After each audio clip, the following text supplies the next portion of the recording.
I am Mr. Obsidian. Prepare yourself for the Man of Black. The following program is rated PG and contains scenes that may not be appropriate for younger viewers. Viewer discretion is advised. Is it possible this story is true? Yes, it is. You're right. It's fact. Yes. Yes. A similar event did take place. You're right. You were right. Our research found a published report of a similar story. Yes, it was. A similar story happened to a young man in the Pacific Northwest about 20 years ago. It happened. A similar event took place. You're right again. You're right. A similar story happened to a teacher in the Florida area. It happened. You were correct. It's fact. It happened. This one took place. A similar story occurred in the state of New Jersey about 20 years ago. It's April 15th, 2013. The streets of Boston are filled with people as runners from around the world were cheered by thousands of spectators lining the streets for the 117th Boston Marathon. Two self-radicalized brothers, Tamerlan and Jogger, Tsarnaev, detonated two powerful explosives near the finish line, killing 3 people and injuring more than 500 others. The attacks set off a furious manhunt. 3 days after the bombing, the FBI released photos and video of the 2 suspects. Later that night, the terrorists drove to the Massachusetts Institute of Technology, MIT campus, where they shot and killed MIT police officer Sean Collier and attempted to steal his service weapon. The terrorists then carjacked the vehicle, kidnapped its driver, and forced him to drive to a gas station, robbing him of $800 along the way. After the driver escaped, the terrorists drove to Watertown, Massachusetts, where they detonated several improvised explosive devices, IEDs, and engaged in a firefight with law enforcement officers. During the standoff, Jogger drove the carjacked vehicle at 3 officers, attempting to kill them, and ran over Tamerlan as he fled. Tamerlan died from injuries sustained at the scene. Jogger was taken into custody after he was discovered hiding in a boat in the backyard of a Watertown residence. Jogger, who was 19 years old at the time, was charged with use of a weapon of mass destruction resulting in death and conspiracy, along with 29 additional terrorism-related charges. In the high-profile federal trial, the prosecution team introduced over 1,000 exhibits and called more than 100 witnesses to the stand, including 14 victims who suffered amputations after the bombings. Others testifying included family members of those killed, survivors and eyewitnesses, experts in the areas of fingerprints, DNA, bombs and ballistics, law enforcement officers, and terrorism experts. Prosecutors also cross-examined nearly 50 defense witnesses. FBI Boston's evidence response team, working with teams from the Boston Police Department, the Massachusetts State Police, and the Bureau of Alcohol, Tobacco, Firearms, and Explosives, spent 9 days processing 12 square blocks near the bomb scenes. About 176 FBI laboratory and ERT personnel were deployed to Boston to assist. Evidence technicians processed more than 3,500 pieces of evidence and shipped 2,749 items to the laboratory in Quantico, Virginia, for further analysis. More than 33 terabytes of digital information were collected, including photos and video from the public via a special digital tip line developed to support the investigation. Linguists spent more than 2,500 hours translating material to support the investigation and trial. Marbury, the Victim Services Division, deployed 10 victim specialists from around the country to support Boston's specialists in providing support and resources to the victims and their families. A jury found Jogger guilty on all 30 counts in the indictment. He was sentenced to death in June 2015. The Boston Marathon bombing, sometimes referred to as simply the Boston bombing, was an Islamist domestic terrorist attack that took place during the 117th annual Boston Marathon. Brothers Tamerlan and Joe Sarnieff planted 2 homemade pressure cooker bombs that detonated near the finish line of the race, 14 seconds and 210 yards apart. 3 people were killed and hundreds injured. Pressure cooker bombs have been used in a number of attacks in the 21st century. Among them have been the 2006 Mumbai train bombings, 2010 Stockholm bombings failed to explode, the 2010 Times Square car bombing attempt failed to explode, the 2013 Boston Marathon bombing, the 2016 New York and New Jersey bombings, and the 2017 Manchester Arena bombing. During questioning, Joe Carr said that he and his brother were motivated by the wars in Iraq and Afghanistan, that they were self-radicalized and unconnected to any outside terrorist groups, and that he was following his brother's lead. He said they learned to build explosive devices from the online magazine of Al-Qaeda in the Arabian Peninsula. He also said they had intended to travel to New York City to bomb Times Square. He was convicted of 30 charges, including use of a weapon of mass destruction and malicious destruction of property, resulting in death. 2 months after his conviction, he was sentenced to death, but the sentence was vacated by the United States Court of Appeals for the First Circuit. A writ of certiorari was granted by the Supreme Court of the United States, which considered the questions of whether the lower court erred in vacating the death sentence. After hearing arguments as United States v. Tsarnaev, the court upheld the death penalty, reversing the First Circuit Court's decision. Robel Philippos, 19, was a U.S. citizen of Ethiopian descent living in Cambridge, who was arrested and faced with charges of knowingly making false statements to police. He graduated from high school in 2011 with Joe Carr.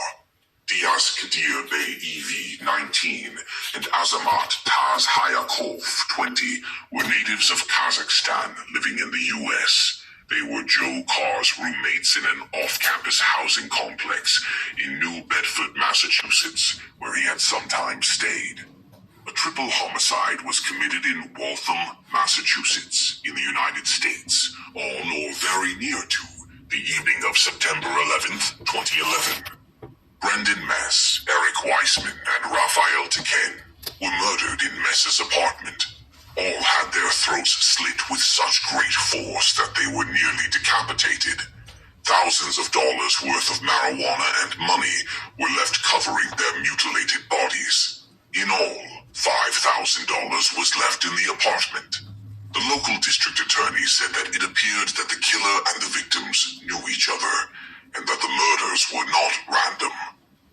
Tamerlan Tsarnaev, the deceased suspect in the 2013 Boston Marathon bombings, had previously described murder victim Brendan Mess as his best friend, though before Mess was murdered there had been animosity between Tsarnaev and Mess over Mess's lifestyle.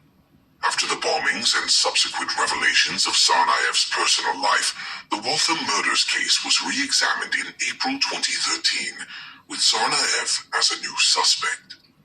Authorities said Tsarnaev and his younger brother, Jogger Tsarnaev, may have been responsible for the triple homicide, that forensic evidence connected them to the scene of the killings, and that their cell phone records placed them in the area.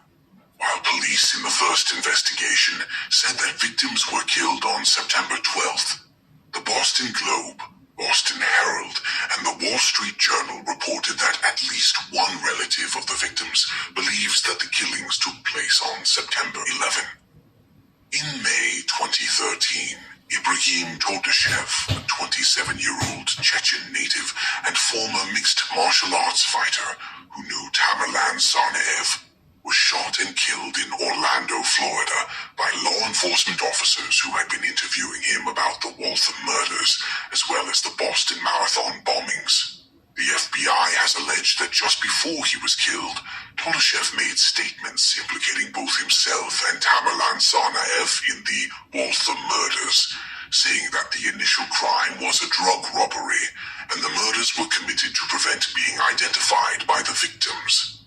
Ibrahim Todashev was a Chechen-born former mixed martial artist, former amateur boxer, and friend of Boston Marathon bomber Tamerlan Tsarnaev.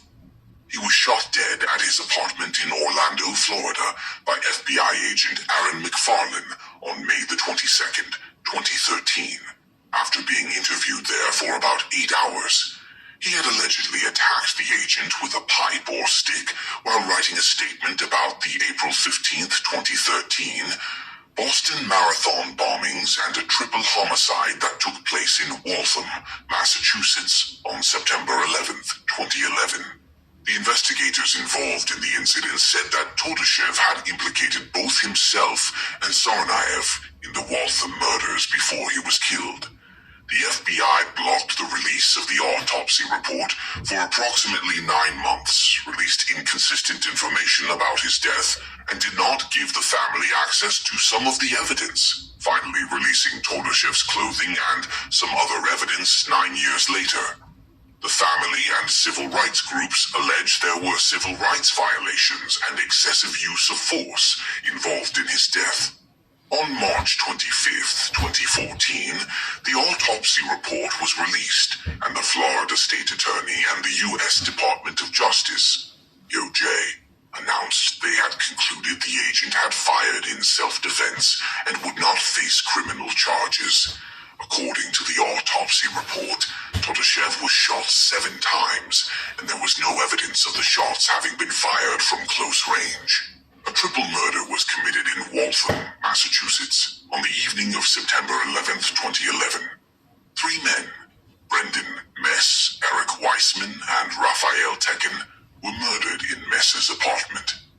All had their throats slit from ear to ear with such great force that they were nearly decapitated. Illegal marijuana worth thousands of dollars was left covering their bodies, and $5,000 was left at the scene. The local district attorney said that it appeared that the killer and the victims knew each other, and that the murders were not random. The Boston Globe reported that Tamerlan Tsarnaev, the deceased suspect in the April 2013 Boston Marathon bombings, had once introduced murder victim Brendan Mess as his best friend. After the bombings and subsequent revelations of Tsarnaev's personal life, the Waltham murders case was re-examined in April 2013 with Tsarnaev as a new suspect. Todashev's friendship with Tsarnaev then led to him being questioned for potential connection with the murders and other actions involving Tsarnaev. A CBS report revealed that Jogger had scrawled a note with a marker on the interior wall of the boat where he was hiding. The note stated that the bombings were retribution for U.S. military action in Afghanistan and Iraq, and called the Boston victims collateral damage. In the same way innocent victims have been collateral damage in U.S. wars around the world. Brendan Mess, Eric Weissman, and Raphael Tekin were murdered in Mess's apartment. All had their throats slit from ear to ear with such great force that they were nearly decapitated. The local district attorney said that it appeared that the killer and the victims knew each other, and that the murders were not random. The Steve Jackson Illuminati card game, officially titled Illuminati: New World Order, was first released in 1994. A later edition, Unlimited Edition, was released in 1995. The game is a collectible card game, CCG, where players take on the role of secret societies trying to gain global control. The Boston Marathon bombing occurred on April 15th, 2013. The Steve Jackson Illuminati card game, officially titled Illuminati: New World Order, was first released in 1994. A later edition, Unlimited Edition, was released in 1995. There's more to the Boston bombing than it seems in the surface. Please place 6 tabs of LSD in the like button's coffee while the like button is using the bathroom. Sharing is caring, so please share with the like-minded. Subscribe for more illuminating investigation, and make sure you hit the bell icon like a personal 3-meat pan pizza delivery person to stay up to date on further content. That's all the attempts at MK Ultra on you for now. I'll see you on the next one, and thank you for your continued support.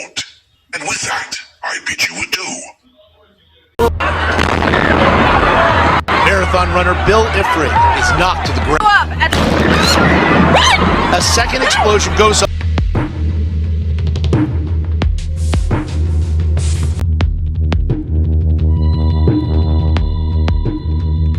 He showed up telling us that his Illuminati BDS and all his other computers had been confiscated. There was a secret service. The virtual fingerprints of a terrorist. Right now, agents at the FBI's lab in Quantico, Virginia are trying to rebuild the bombs that killed 3 and maimed so many innocents at the Boston Marathon. As we reported, investigators have found the twisted top of a pressure cooker on a roof of a local building, shredded pieces of what could be a backpack, and metal ball bearings. But whatever is missing could be key. Tom Foreman is in the virtual studio with a look at the police work that could crack the case wide open, hopefully at least. Tom?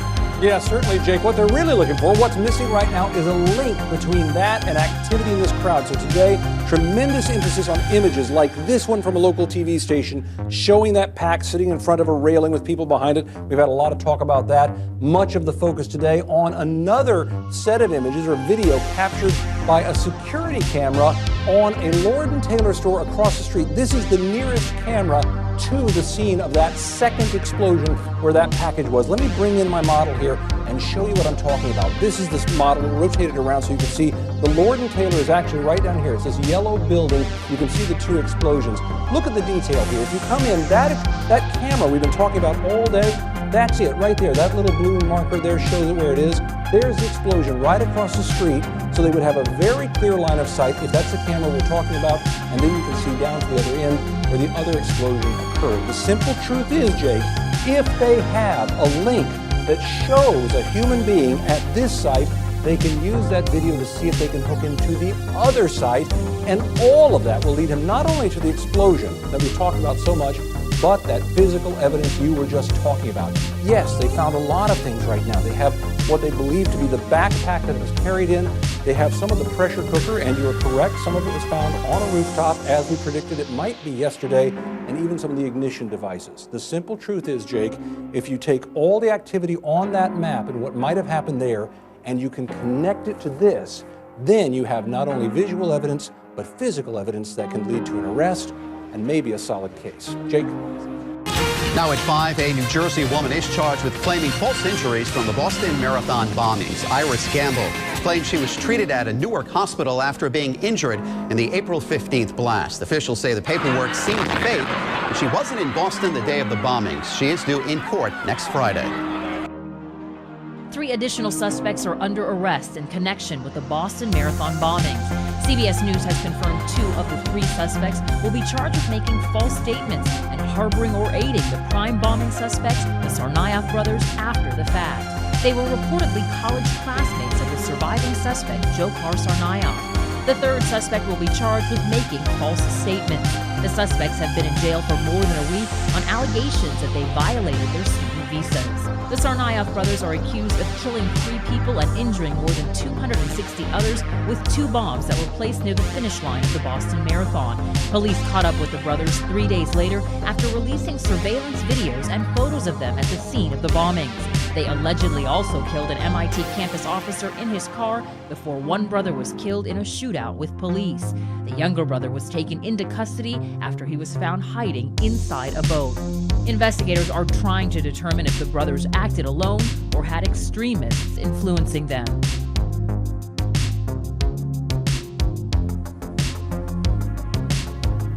Three additional people are now in federal custody for allegedly aiding the suspected marathon bombers and obstructing the investigation. Chris Welch has the latest developments. Federal authorities say 2 classmates and a friend of one of the suspected Boston Marathon bombers, Jogger Tsarnaev, tried to throw investigators off his trail. 2 19-year-old students from Kazakhstan are facing charges of making false statements and conspiracy to obstruct justice. A 3rd person, a 19-year-old U.S. citizen, is charged with willfully making false statements. An FBI affidavit recounting the charges says that about a month before the attack, Jogger Tsarnaev told 2 of the suspects that he knew how to make a bomb. After the FBI released the photos of the Tsarnaev brothers following the bombings, one of them texted Johar and told him he looked like one of the suspects. Johar wrote back, quote, LOL, and said, quote, come to my room and take whatever you want. The charges are related to allegations the students removed items, including a backpack containing fireworks and a laptop from Tsarnaev's dorm room, and put them in a dumpster. Putting the pieces together, they were either willfully ignorant, very ignorant, or were part of trying to cover it up. Attorneys say their clients had nothing to do with the bombings at the Boston Marathon and had no intent to obstruct justice afterwards. My client, Azamat Ajayakov, feels horrible and was shocked to hear that someone that he knew at the University of Massachusetts, Dartmouth, was involved with the Boston Marathon bombing. He assisted the FBI in this investigation. He is just as shocked and horrified by the violence in Boston that took place as the rest of the community is. One of the suspects, Robel Philippos, could face up to 8 years in prison and $250,000 in fines. The two other subjects, Diaz Kaderbayov and Azamat Tajayakov, could face up to 5 years in prison and those same $250,000 fines. Reporting from Boston, I'm Chris Welch. Meantime, Aaron Hearn, the Martinez boy injured in the Boston bomb blast, is celebrating a birthday today. This is what greeted Aaron and his family as they got off the plane Tuesday at SFO. Aaron turned 12 years old today. Aaron was next to the first bomb when it went off at the finish line of the marathon. The Hearn family spoke with Crown 4 News right after they got home about the road ahead. Is your biggest concern just him being okay with what he saw? That is the number one concern. Physically, I'm not worried about him. I know just from what I've seen so far and his determination going forward, he wants to get back to his old self. So I know physically he's going to be fine. But emotionally, that's our biggest concerns. Like I said, it's not something that we can take away or erase for him. On Friday, the family is planning to talk publicly about their experience and more about Aaron and his future. More arrests today in the Boston bombing investigation. Here with the latest for us, Olivia Stearns. Olivia, tell us who's been taken into custody and what we know at this point. Well, 3 additional suspects are being held right now. Hearings are just getting underway in a federal courthouse in Boston. 2 charged with obstruction of justice. The third charged with lying to federal investigators in the days after the Boston bombings. If convicted, they face up to 5 years in prison for obstruction and up to 8 years in prison for lying. Now, the 2 men charged with obstruction are both originally from Kazakhstan. They allegedly obstructed the investigation by disposing of Jogger Tsarnaev's laptop and a backpack containing fireworks. We're now seeing an image of that backpack and those fireworks. The third suspect, Robel Philippos, is a U.S. citizen and is accused of making false statements to law enforcement during the investigation. Now, the Kazakh natives were in the U.S. on student visas. They were arrested already on April 20th for immigration violations. Police say they believe Tsarnaev spent the 2 nights after the bombing with acquaintances near the campus of UMass Dartmouth. The apartment of the 2 Kazakhs was searched on April 22nd and cordoned off. We don't know if he did, in fact, spend the night with those 2. What do we know so far? Just remind us here what we know about the younger brother and where they are in terms of questioning him. Well, Jogger Tsarnaev, the younger brother, the main suspect, the surviving suspect, right now he is in a military hospital. It's about 40 miles west of Boston. Jogger's older brother, of course, Tamerlan Tsarnaev, died in that shootout with police. Jogger has already been charged with perpetuating the attacks. He faces 2 capital counts, including the use of a weapon of mass destruction. Now, he could face the death penalty if he is convicted on that charge. And don't forget, this is the same prison where Raj Rajaratnam, the former hedge fund manager, is serving an 11-year sentence for insider trading right now. So we've heard from a lawyer in the case that the hearing is getting underway at that federal courthouse in Boston, and we'll be back with the latest. All right, Olivia Stearns, thanks for tracking that one for us.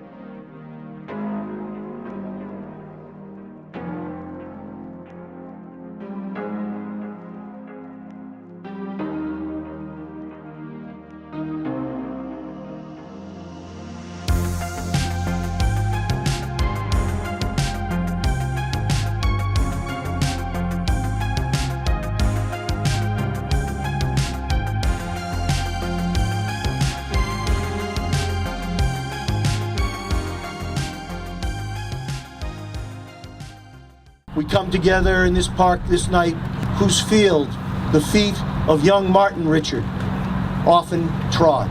This is John Eligo with the New York Times, and I'm here in Dorchester in the southern part of Boston. This is a community that has really experienced a tragic sense of loss and has been grieving, as one of the victims, the youngest victim of the explosion at the Boston Marathon, was 8-year-old Martin Richard. He comes from a family that was a staple of this community, a very active family, and a family that was well loved and well liked and well respected. Earlier today we spoke to some of his neighbors who described him as a very loving child, a child who was always out playing. Just horrible to, when you see somebody so close to home and to know it's your neighbor, and it's a horrible thing. Initially plans were to hold the vigil at a smaller parish where the family attended church, but officials expected the crowds to be so large that they moved here to a larger venue at Garvey Park. We're just here that really brings out the best in people, and that's what you see here is a community that's come together to support a family that's realized a loss that none of us could ever fathom. Here at Garvey Park, the sense of community is palpable. Thousands of community members gathered to pray. They held candles, they sang songs, they waved flags, and you could see there was definitely grief on the faces of many of them here as the pastor spoke about the sense of community, the strong sense of being togetherness and helping one another. What I think all of us know is that God is present in all of our lives. And we ask that you bless us now with your gifts of comfort, peace, and consolation.